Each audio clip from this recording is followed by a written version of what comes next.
Gorilla and 100 unarmed men fought in an enclosed space or on a remote island, the 100 men would likely win, but only after suffering heavy losses. The gorilla, weighing around 500 pounds and capable of lifting nearly 4 times its weight, holds a massive strength advantage over any individual man. Its bite force, powerful arms, and natural weapons like canines and fists give it the ability to instantly crush, throw, or kill in close combat. It also moves with explosive speed and reflexes up to 25 miles per hour, far outpacing the average human. In the opening moments, it could easily maul or kill 10 to 20 men in a flurry of primal violence. However, what the gorilla possesses in raw power, it lacks in numbers and stamina. The humans, though individually weaker and slower, collectively weigh 16,000 to 20,000 pounds and have the potential to overwhelm the beast through sheer numbers and rotation. All right, Shalom. I want to start off by giving our praise, honor, and glory due to Yahweh, Bahashem, Yahweh Shai, Bahashem, Rakah Kodash.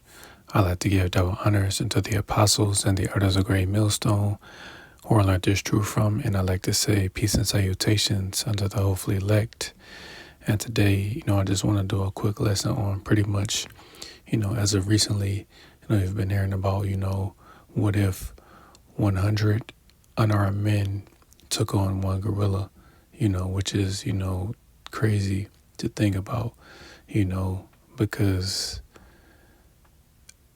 I don't know who's coming up with this, because I honestly don't know what sounds dumber, women saying that they feel safer, with a bear than a man, or 100 men saying that they can take on one gorilla, which again is not impossible, but still it's idiotic.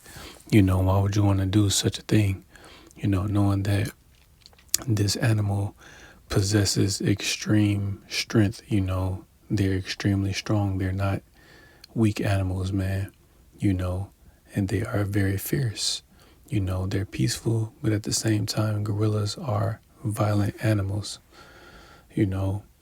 but it just goes to show you how idiotic these Americans are, man.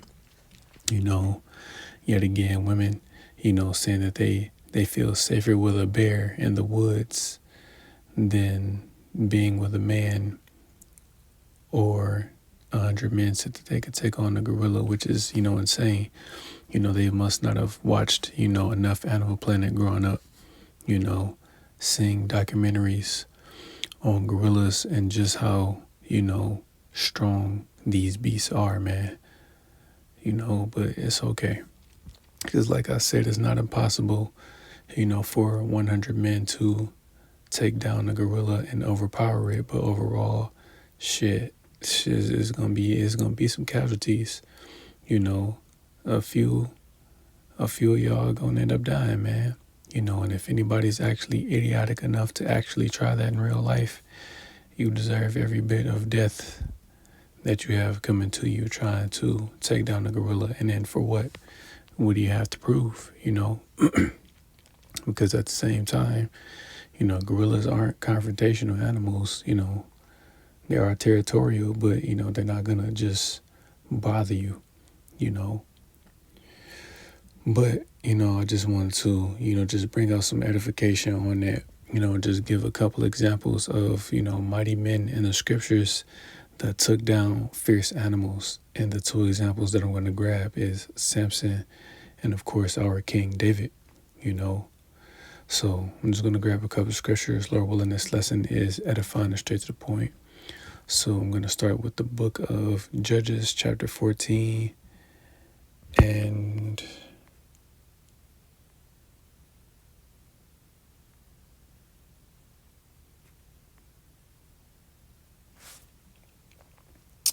verse 6.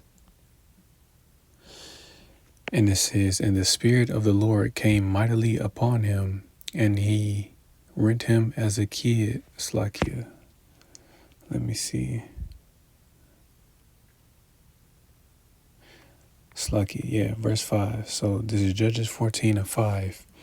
It says, "Then went Samson down, and his father and mother to Timnath, and came to the vineyards of Timnath, and behold, a young lion roared against him. And the Spirit of the Lord came mightily upon him, and he rent him as he would have rent a kid, and he had nothing in his hand. But he told not his father or his mother what he had done. So, key words, it said the Spirit of the Lord came mightily upon Samson to be able to rip this lion in half, literally. That's what it means to rent, to tear, So he ripped the lion in half, man, And how was he able to do that? Because the Lord endowed him with spiritual power, that extreme strength to be able to do that, man. And then one thing people also fail to realize is that animals and people, were a lot bigger, than they are today, So obviously, Samson was a young man, but as it says, a young lion, man, came and tried to attack him. And what did he do? He ripped it in half easily, So keep that in mind. The Lord gave Samson that spiritual power, and just like in this chapter, it explains how the Lord gave Samson that power, and he slew, those Philistines with the jawbone of an ass, because of that spiritual power, But again, the main point being is that Samson was able to take down a lion with his bare hands, and you man, try taking down a lion today, especially a young lion that's in his vigor, especially if he's hungry too. Yeah, good luck trying to rip a lion in half. I think it's going to be the other way around. You will be ripped in half if you try to take down a young lion, man. It's insane, So let's get the other example of King David, right? So this is the book of 1 Samuel, chapter 17, and verse 34. And it says, And David said unto Saul, Thy servant kept his father's sheep, and there came a lion and a bear, and took a lamb out of the flock. And I went out after him, and smote him, and delivered him out of his mouth. And when he arose against me, I caught him by his beard, and smote him, and slew him. Thy servant slew both the lion and the bear, and this uncircumcised Philistine shall be as one of them, seeing he had defied the armies of the living power. So right, man, it said not only did he, King David killed a lion, man, he killed a lion and a bear, to do what? To save a lamb, to save a lamb of his father's flock,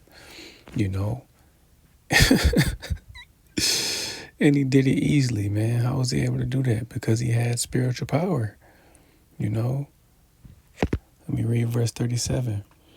It says, David said, Moreover, the Lord that delivered me out of the paw of the lion and out of the paw of the bear, he will deliver me out of the hand of this Philistine. And Saul said unto David, Go, and the Lord be with thee. So right.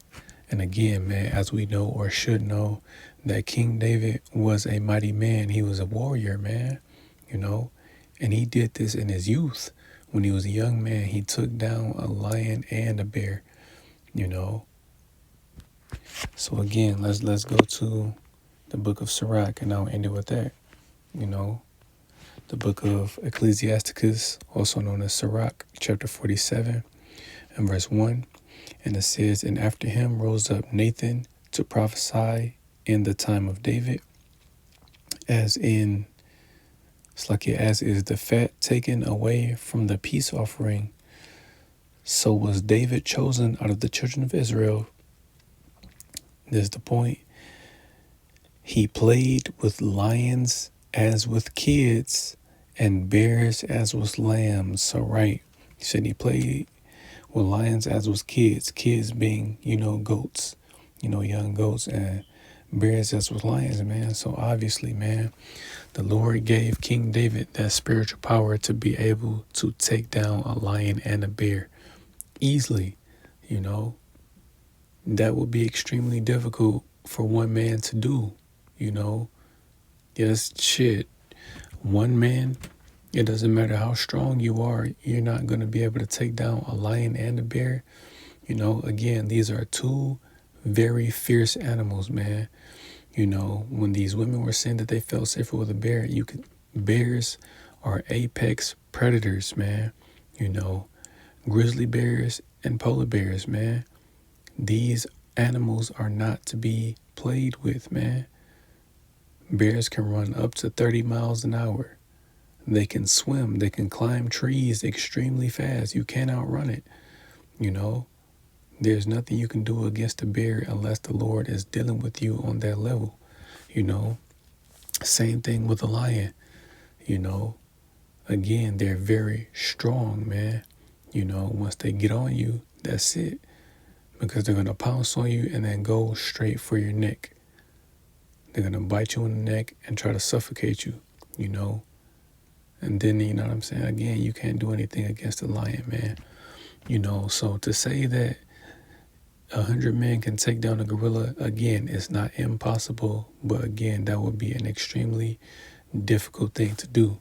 Because I guarantee you, once, you know, certain men see the first few men die horribly, you know, to this animal, they'll probably flee. Because I know I would, you know, I'm not going to take my chances trying to fight, you know, an ape that can easily snap me in half like a twig, man. You know, so to all you guys that think, because again, you're delusional if you think you can do this without the Lord dealing with you, you know, because again, just like it said, I gave two examples of two mighty men in the scriptures that were able to take down fierce animals, you know, because the Lord was with them. The Lord gave them that spiritual power to be able to do that. You know, Samson took down a lion. King David took down a lion and a bear. You know, we're not, you niggas, I'm gonna just go ahead and say it straight up. You niggas ain't Samson, and you niggas damn sure ain't King David, man. So you're not gonna be able to take down a gorilla. So stop it. Sit down. It's idiotic. You're delusional, you know. So, Lord willing, this lesson was edifying. I want to give all praise, honor, and glory due to Yahweh, Bahashem, Yahweh Shai, Bahashem, Rakakwadash. I'd like to give double honors unto the apostles and the elders of Great Millstone, who I learned this truth from. And I'd like to say peace and salutations unto the hopefully elect. Till the next time I say Shalom.